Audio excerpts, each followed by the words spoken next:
Bonjour et bienvenue sur ce nouvel épisode du podcast Corps, Art et moi. Je suis contente de vous accueillir dans ce nouvel espace sur une thématique un petit peu particulière aujourd'hui. Si vous arrivez ici et que c'est la première fois que vous découvrez le podcast, sachez que habituellement on partage vraiment autour de cette liaison de la rencontre avec soi, par le corps, par l'art et de comment on peut se connaître, se transformer par le corps, par le mouvement, par l'art intuitif, énergétique, la peinture corporelle notamment. C'est vraiment le cœur de mon approche, de mon travail avec Poésie des corps, qui est le nom de ma structure et de l'approche avec laquelle j'accompagne. Et aujourd'hui, je m'autorise une petite digression, on va dire, qui est tout à fait d'actualité puisque j'ai eu une intervention chirurgicale hier. Aujourd'hui, on va parler de oser s'affirmer face au corps médical. Je vais vous raconter un petit peu la genèse de cette envie pour moi de vous partager par rapport à ce sujet. Euh, Déjà, pour remettre le cadre, depuis le début d'année, j'ai envie de vous partager un épisode de podcast chaque jeudi. Donc cet épisode-là, je l'enregistre au moment, le jour même où je vais le poster, donc un jeudi. J'avais pas pris beaucoup d'avance pour cette fois-ci et le début de semaine a été pas mal chamboulé avec cette histoire d'intervention qui n'était pas prévue, hein, qui était un accident. Et en fait, ça a fait sens pour moi de pouvoir vous partager par rapport à cette expérience. J'ai senti que j'avais envie de pouvoir, voilà, prendre le micro et vous raconter. Parce qu'en fait, c'est pas juste pour vous parler de cette fois-ci. Il y a eu plusieurs fois dans ma vie où j'ai dû quelque part justement m'affirmer face au corps médical, oser dire ce que je ressentais vraiment contre des avis qui pouvaient être contraires. Et où finalement, cette connexion corporelle que j'ai de par mon travail, mon cheminement personnel que j'ai fait, et la posture avec laquelle j'accompagne, m'a servi en fait dans cette dynamique-là du corps médical où forcément on est face à des médecins qui, dans l'imaginaire en tout cas, sont, c'est eux qui ont la vérité. Et donc la vérité de mon corps, là, a encore une fois fait foi vis-à-vis de l'autorité du médecin qui était en face de moi, des médecins là en l'occurrence. Alors vous inquiétez pas, il m'est rien arrivé de grave, hein. Comme je dis, c'est un accident et c'était vraiment une toute petite chose, mais qui a nécessité quand même intervention parce que ça pouvait pas se réparer tout seul, en tout cas pas en peu de temps, et je pense pas naturellement.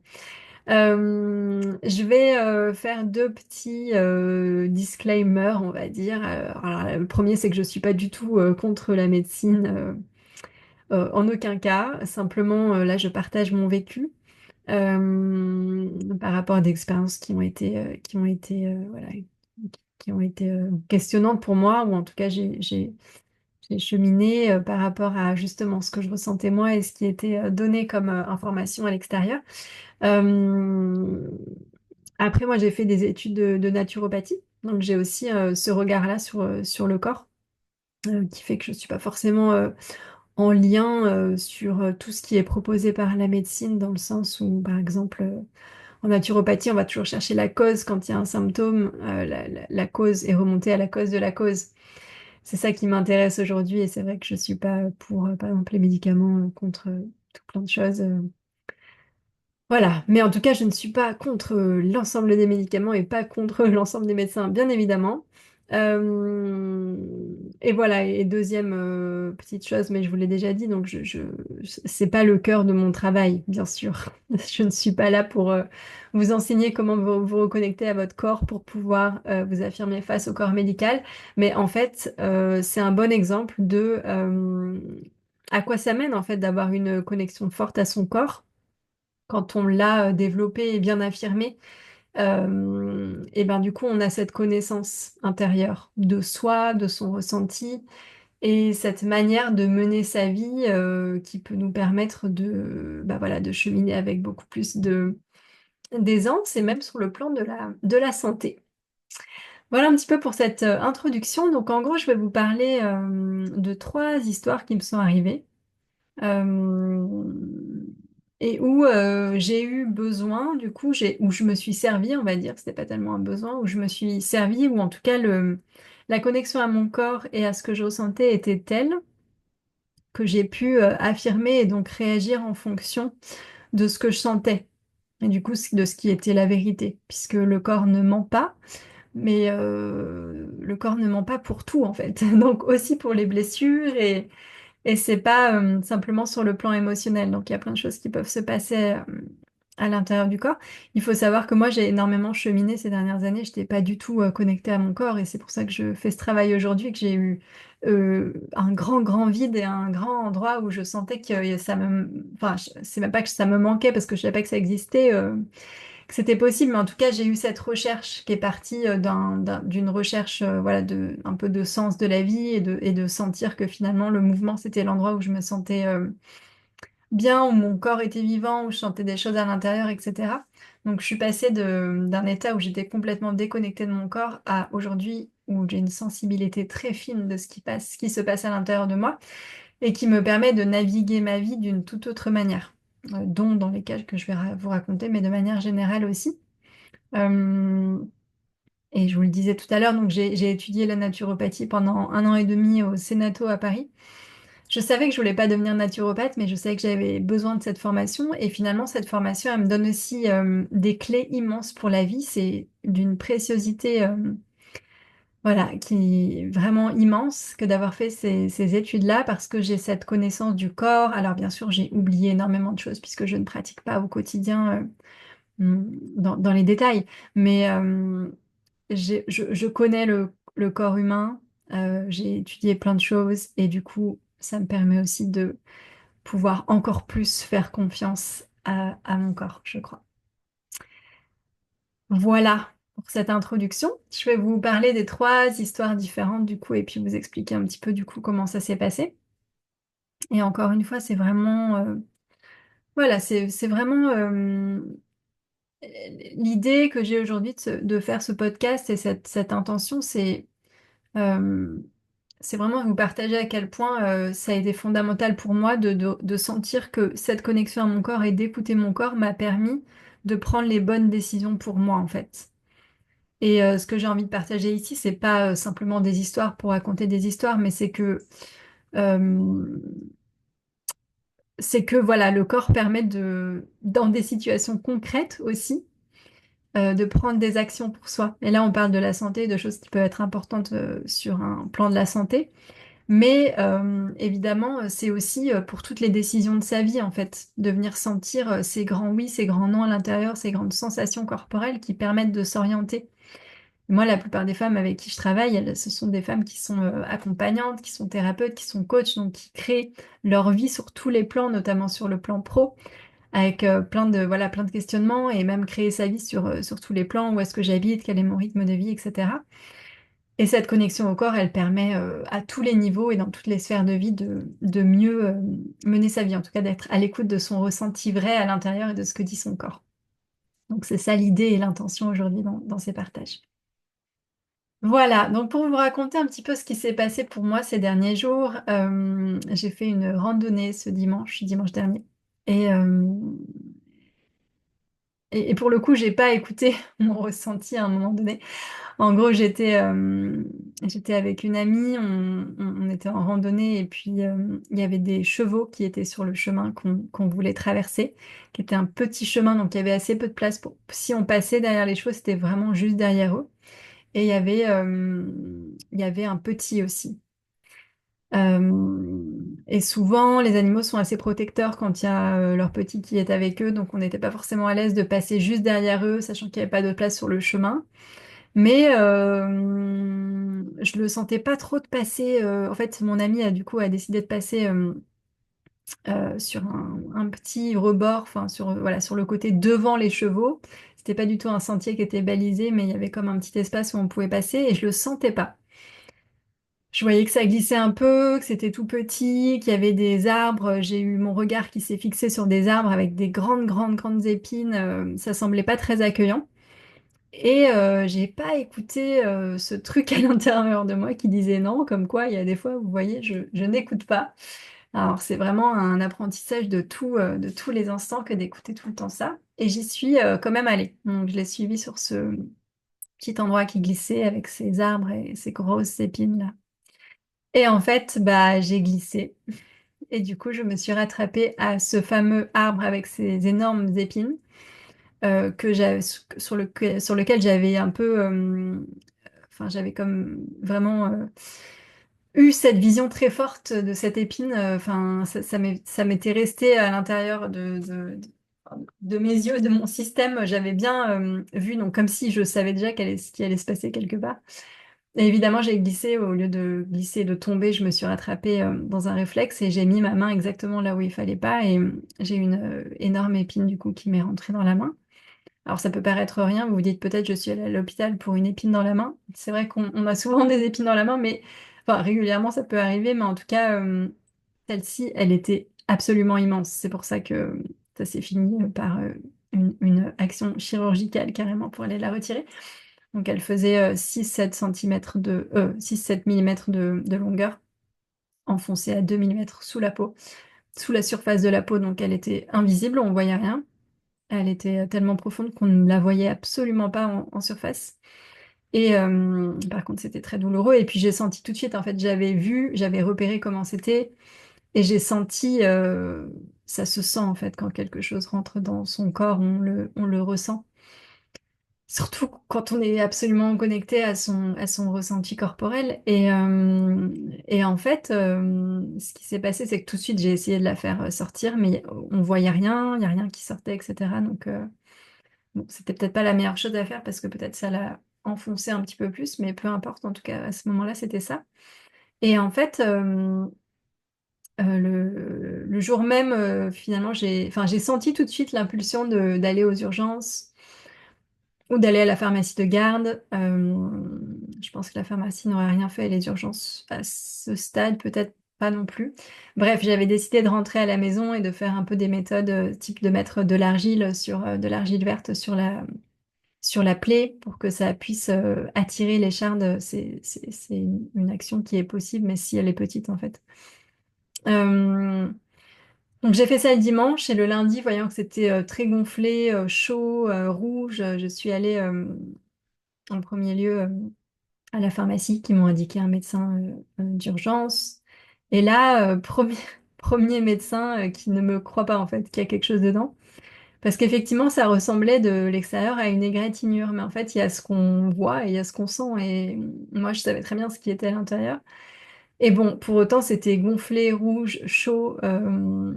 N'importe qui aurait pu vraiment voir que c'était une infection. Mais voilà, le doute des médecins était là. Alors, je ne remets pas tout leur discernement et leur questionnement, mais là, c'est l'expérience qui m'en a été faite, c'est que ce premier médecin m'a pas franchement cru. J'ai quand même dû insister et dire que si, c'était sûr qu'il y avait quelque chose à l'intérieur, etc. Qui m'a finalement cru parce que j'ai bien insisté, qui m'a envoyé à un autre endroit pour les urgences spécialisées dans les problèmes de main. Là, j'y ai vu un deuxième médecin qui, pareil, ne m'a pas cru, qui a essayé de retirer, mais tout à fait en surface, des mini-trucs, alors qui peut-être faisaient partie de la structure de l'épine, mais qui n'avait rien à voir avec le truc. Et clairement, je sentais que j'étais prise pour quelqu'un qui venait aux urgences pour une égratignure. Alors que moi, je savais très bien qu'il y avait quelque chose à l'intérieur. Déjà, j'avais vu à quoi ressemblaient les épines de cet arbre. Euh, et je sentais, j'avais senti et je sentais bien que quelque chose s'était glissé dans ma main. Donc j'avais la confiance de dire que si, c'était ça ce que je sentais. Mais c'est vrai que même à la fin de cette journée où j'ai eu deux médecins qui du coup ont carrément douté et m'ont dit, vous êtes sûr qu'il y a quelque chose là dans votre main et tout, on me dirait qu'il n'y a rien. J'ai presque douté en fait de mon ressenti. Et ça peut arriver. Alors là, c'est l'image du médecin, donc elle est forte, un peu de l'autorité extérieure, mais ça peut aussi arriver dans son propre système. On pourrait remettre le système de mon corps me dit ça, je sens ça, et puis ma tête va m'indiquer autre chose, va me dire ce serait peut-être bien que si ça, ou des personnes extérieures qui seraient des personnes de notre entourage ou quoi, diraient non mais ce serait mieux pour toi que tu fasses ça et tout. Et c'est pareil. Là, je prends l'exemple du médical parce que c'est assez, voilà, c'est assez fort. Et donc, bref, donc moi, ça me rend un peu dingue, à vrai dire, de devoir affirmer des choses comme ça et que de n'être pas cru, en fait. Enfin, ça me paraît fou. J'ai eu une échographie à faire, bref, j'ai réussi à la faire le lendemain. J'avais l'échographie en ma possession. Alors le médecin, j'ai vu un troisième médecin qui n'avait pas pris le temps de regarder mon dossier et qui, lui, encore, de nouveau, regarde ma main et dit, vous êtes sûr que vous avez quelque chose là-dedans? Et tous les médecins, en fait, ont essayé de appuyer sur la plaie, alors que c'est vraiment pas ce qu'il y a à faire quand il y a quelque chose dedans, parce que ça l'enfonce encore plus. Et en me disant, mais en me prenant un peu pour une idiote, en fait, à me dire, mais vous êtes sûr, vous n'avez pas juste une égratignure? Bah oui, oui, en fait, sinon je serais pas là. J'ai pas l'habitude d'aller à l'hôpital quand j'ai une égratignure, et donc ce troisième médecin qui encore me sort le discours de vous êtes sûr, etc. Et là je lui dis bah oui, oui, en fait là l'échographie date d'il y a 30 minutes, je pense que le truc n'est pas sorti en 2 secondes. Donc là, là du coup il m'a cru et on a programmé l'opération, puisque du coup c'est ça qui s'est posé. C'est qu'il n'y avait pas d'autre moyen que de venir ouvrir grande cette plaie pour aller chercher du coup à 2 millimètres sous la surface de la peau cette épine qui s'était glissée. Voilà, donc tout s'est bien passé, mais en fait, si j'avais eu déjà pas l'audace de affirmer à tout le monde plusieurs fois et de revenir parce qu'on m'avait un peu renvoyé l'échographie, j'ai pu la faire le lendemain, mais parce que j'y suis allée au culot de retourner à l'hôpital pour choper un créneau, on m'avait dit sinon de faire une échographie dans les échographies de ville, mais qui prennent 1 mois en fait. J'avais regardé le planning, c'était la prochaine était en octobre. Donc ça passait pas du tout et donc on m'avait vraiment orienté pas sur le bon chemin et donc à 3 reprises je suis retournée et c'est ça qui m'a permis de pas faire une infection parce que finalement cette épine qui était énorme si j'avais attendu 1 mois ce serait forcément infecté. J'aurais pas pu avoir l'usage de ma main aussi ce qui est quand même nécessaire pour moi dans mon travail de pouvoir me servir de ma main. Donc, c'était pas grand-chose et on parle. Enfin, ça aurait pu parce qu'en fait, l'épine était quand même très proche d'un nerf aussi. Bref. En tout cas, le fait que j'ai vraiment pu être sûre de moi, connaître mon corps, connaître les sensations, reconnaître quand.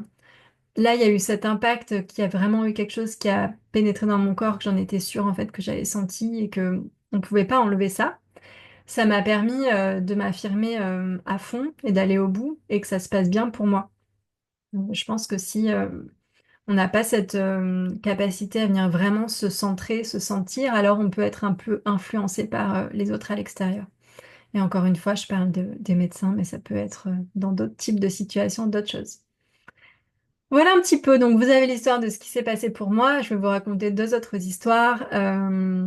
Toujours avec l'idée de pas simplement raconter des histoires, mais juste de vous faire voir que. Et je serais contente de pouvoir partager avec vous hein, pour savoir si vous c'est pareil, si vous sentez que voilà, quand il se passe quelque chose pour vous de l'ordre de l'accident ou de la douleur, vous pouvez sentir ce qui est normal, ce qui n'est pas normal et ce qui vous permet de vous orienter vers quelque chose qui vienne se confirmer. Euh, j'ai eu un autre épisode à l'hôpital l'été dernier. Décidément, j'enchaîne. Alors, c'est assez surprenant parce que quand j'étais enfant ou adolescente, je suis jamais allée à l'hôpital et là, ces dernières années, j'y suis allée quelques fois quand même. Bon, c'est une expérience. En tout cas, l'an dernier, je me suis cassé le nez en surfant. Et alors là, c'était pas les médecins, mais c'était les MNS, donc les moniteurs sur la plage, qui m'ont affirmé que je n'avais certainement pas le nez cassé. Je crois que même qu'ils ont appelé le 15 sous mes yeux. Et que, à leur dire, comme je n'avais pas mal, mon nez n'était pas cassé. Ils m'ont même appuyé sur le nez en me demandant si j'avais mal, etc. Mais en fait, avec le choc, évidemment que j'avais pas mal, mais moi, je savais très bien que mon nez était cassé aussi. Ça a été exactement la même sensation que cette main avec l'écharde. En fait, au moment où j'ai pris la planche de surf sur le nez et que j'ai senti l'impact, j'ai su que c'était cassé. En fait, je me suis déjà pris des impacts et je vois bien la différence entre quelque chose qui va se casser et je le sens de l'intérieur et qui se casse plutôt que juste un impact et un bleu et une douleur. En l'occurrence, j'avais pas mal, mais je pense pas que j'ai une sensibilité à la douleur qui soit très faible dans ce sens-là, mais juste en fait sous l'impact du choc que j'avais pas spécialement mal. Mais moi, je savais. Donc, contre l'avis des moniteurs et contre l'avis du 15, qui m'avait dit de rentrer chez moi, tout va bien, vous n'avez absolument rien. juste un petit choc, je suis allée toute seule aux urgences. Alors, c'était pas très facile de conduire dans cet état, j'avoue, mais bien sûr, en arrivant aux urgences, ils m'ont confirmé le diagnostic que mon nez était cassé et donc j'ai pu enclencher bah, tout de suite voilà, l'état des lieux de comment faire, quoi faire, etc. Ils pouvaient rien faire sur le moment, il faut attendre quelques jours, mais euh, si j'étais rentrée chez moi, en fait, voilà, j'aurais pu attendre et puis bah, mon nez aurait été cassé et ce serait pas. Enfin, là, j'ai pu avoir en fait une intervention la semaine d'après, ce qui a permis de remettre mon nez sans le recasser parce qu'en fait, c'est ça l'enjeu. Si on se casse le nez et qu'on n'y va pas tout de suite, donc là, il faut aussi se dépêcher. Enfin, ça dépend des cas, bien sûr, évidemment, mais pour moi, en tout cas, j'ai décidé de faire l'intervention la semaine d'après, ce qui permet de remettre le nez quand il est encore cassé et de pas recasser et de recréer un autre traumatisme plus tard pour son nez. Pour moi, c'était important, ça. Je voulais pas venir 1 mois ou 2 mois plus tard pour recasser mon nez et le remettre en place. Donc là, encore une fois, je me suis écoutée et contre un avis extérieur qui paraît être plus la vérité. Moi, je me suis menée avec ma vérité de mon corps qui avait senti qu'il y avait quelque chose qui était véritablement pas OK et bien sûr, c'était vrai. Et je crois que je me suis jamais trompée en fait sur des trucs gros comme ça. Bon, j'en ai pas non plus tous les 4 matins, mais je vais vous raconter le plus gros juste après, qui était là au Portugal en 2021 ou 2022? 2021? Non, tout début 2022. Euh, et qui là aussi était quelque chose d'énorme et je me suis pas trompée non plus. Et c'est pas pour vous dire de ne... En fait, ce que je vous raconte, c'est pas pour vous référer et de dire l'inverse de ce que disent les médecins, hein, pas du tout, ou de ce que dire, ou de dire l'inverse que ce que disent des personnes extérieures. Mais c'est quand on a un ressenti très fort à l'intérieur de soi. Pour moi, en tout cas, et je parle uniquement pour moi et je donne pas un conseil pour vous, pour moi, ça a marché de m'écouter, de profondément m'écouter. Et comme je disais en intro, dans le disclaimer, je ne suis pas contre les interventions. Je suis même pour, parfois, quand c'est nécessaire. Mais en fait, là, en l'occurrence, je vais vous raconter une histoire où j'ai été contre une intervention, mais c'était encore autre chose. Donc, peut-être que vous savez, mais moi, j'ai eu une grosse douleur au foie, du coup, en début d'année 2022. Euh, Très grosse douleur au niveau du foie qui est apparue quasiment enfin, en quelques jours et qui, d'un coup, a été très, très douloureuse. Il se trouve que j'ai un gros kyste au niveau du foie qui est en médecine chinoise l'organe de la colère. Donc j'ai tout un travail que je fais depuis des années autour de cette émotion de la colère. J'en ai déjà parlé, puis j'aurai l'occasion d'en reparler, mais en tout cas, voilà. J'ai vraiment toute ma vie, avant de faire ce travail corporel, intériorisé la colère, donc c'est-à-dire ne pas l'exprimer, ne pas la ressentir, ne pas l'accueillir et tout stocker à l'intérieur, ce qui m'a créé ce kyste. Et en fait, cette douleur immense qui s'est réveillée, donc j'habitais au Portugal à l'époque, alors c'était encore un peu plus challenging puisque j'ai rencontré un médecin qui ne parlait pas anglais. Il me parlait en portugais avec un traducteur qui me traduisait en anglais, puis moi du coup je devais intégrer ça en anglais ou en français peut-être, qu'il m'avait directement mis en français, je sais plus. Euh, et en fait, cette douleur qui s'est réveillée très fort, très très fort une nuit, donc ça grandissait, mais c'était vraiment une gêne qui grandissait. Et puis voilà, il y a eu un jour où ça s'est déclenché extrêmement fort. Et donc je suis partie en premier lieu chez le médecin qui m'a envoyée direct aux urgences. Et donc j'ai passé toute la journée aux urgences, etc.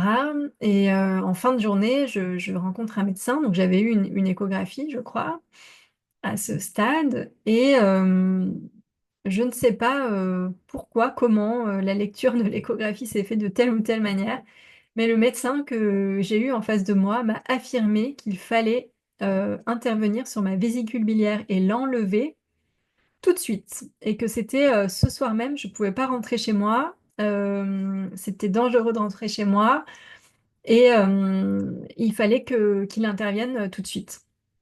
Alors, moi, j'étais dans une extrême douleur. Je vous le rappelle, ça avait grandi et toute la journée, là, j'étais vraiment dans cette douleur. J'étais seule, du coup, face à ce médecin dans l'hôpital. Et j'étais face à cet homme qui m'affirmait qu'il fallait m'enlever la vésicule biliaire. Bon, Alors, j'avais jamais eu d'infos que ma vésicule biliaire avait un souci. Là, pour le coup, mes études en naturopathie m'ont aussi permis d'avoir un regard sur bah voilà, à quoi sert cet organe, de savoir que il se dit que c'est un organe qui est enlevé facilement alors qu'il y a d'autres méthodes, etc. Et que moi, je sentais au fond de moi que c'était pas juste cette urgence, même s'il y avait cette extrême douleur, que je sentais pas que c'était OK de la retirer. Même avec son insistance, au fond de moi, il y a un truc qui me disait non, c'est pas comme ça. Cette sensation-là, elle est difficilement explicable, elle est difficilement duplicable, elle est rien du tout. Elle est juste l'expérience de ce que je sentais sur le moment, où j'ai pu avoir ce courage de juste dire bah non en fait. Donc j'ai dû signer une décharge à cet hôpital, qui d'ailleurs, la décharge qui me faisait signer, c'était un hôpital qui était privé. L'intervention coûtait aussi extrêmement cher, on s'entend. Je crois que c'était 8 000 euros. Et donc je lui disais non, je ne souhaitais pas. Lui, il pensait que c'était à cause de l'argent principalement. Donc ça aurait pu être le cas bien sûr aussi, mais c'était pas ça. C'était que je sentais pas tout court. Et donc la décharge, il me l'a fait signer dans le sens, ok, ben vous allez à l'hôpital public ce soir.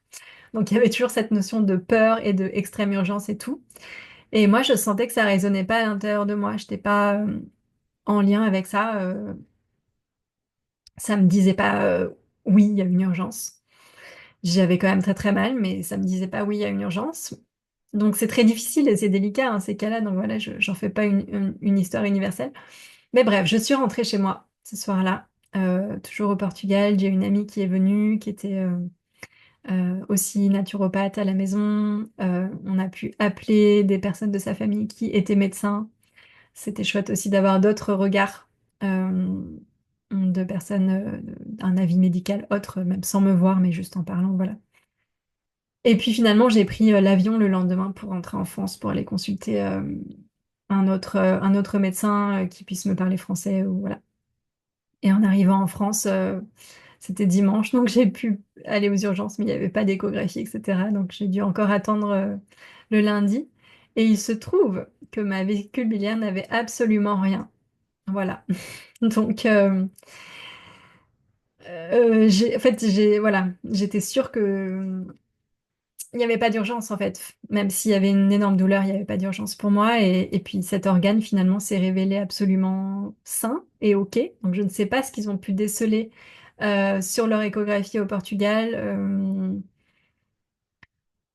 J'en suis même venue à avoir un regard un peu questionnant sur est-ce que c'était pas juste pour la question de l'argent pour ce médecin. Enfin, c'était très questionnant pour moi que 2 jours plus tard, ma vésicule soit très OK sur l'échographie française et qu'il n'y ait aucun questionnement là-dessus. Bref, au niveau de cette douleur, on n'a jamais trop su ce qui avait créé cette douleur. Pour moi, c'était certainement quelque chose de l'ordre de l'émotionnel.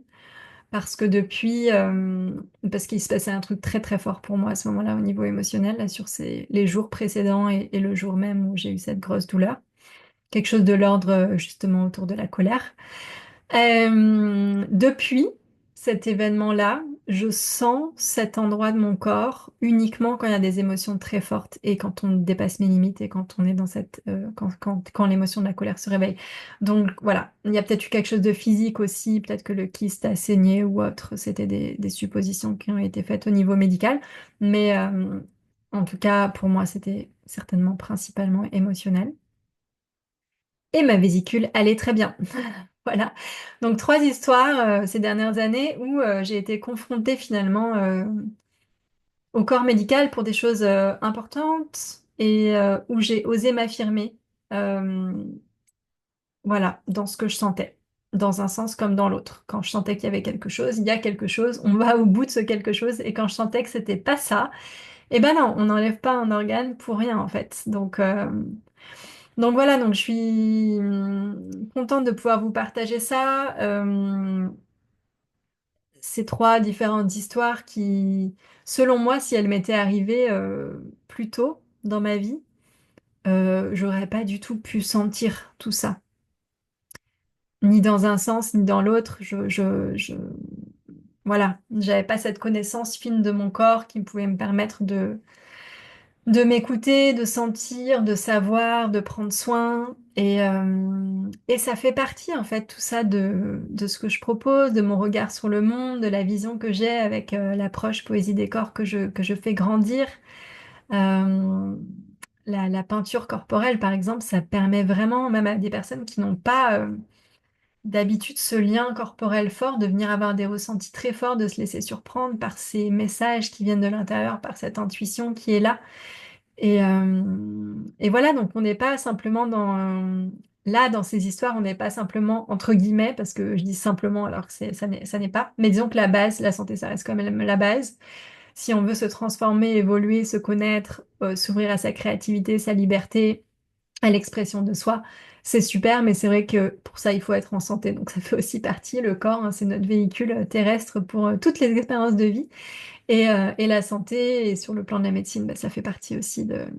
Voilà, donc voilà, je le redis, ce n'est en rien pour remettre en cause les avis médicaux, mais en l'occurrence, j'ai eu trois histoires qui font que voilà, j'ai pu sentir que mon corps est un véritable guide, une boussole essentielle pour moi. C'est fondamental aujourd'hui pour ma vie, pour me guider, pour m'affirmer, pour sentir ma vérité, pour m'écouter. Et voilà, et le corps stocke une capacité enfin, a une capacité de stocker plein de ressentis, d'informations, etc. Et je pense que plus on lui fera confiance, plus on s'écoutera de cette manière, plus on pourra se guider en vérité dans toutes les sphères de sa vie. Pas seulement dans les situations difficiles, mais dans toutes les situations. Voilà, écouter son corps comme un allié dans les moments les plus concrets de sa vie aussi. Voilà un petit peu pour ce partage du cœur, cette petite digression aujourd'hui, partage d'expérience. Dites-moi si ça vous plaît aussi quand je partage ce genre d'expérience. Voilà. Et puis au plaisir de vous retrouver sur un prochain épisode. Si ça vous a parlé, vous pouvez aussi aller noter le podcast ou mettre un commentaire sur votre plateforme d'écoute. Ça m'aide beaucoup. Et puis voilà, au plaisir de pouvoir échanger avec vous sur ces sujets d'écoute du corps. À tout vite.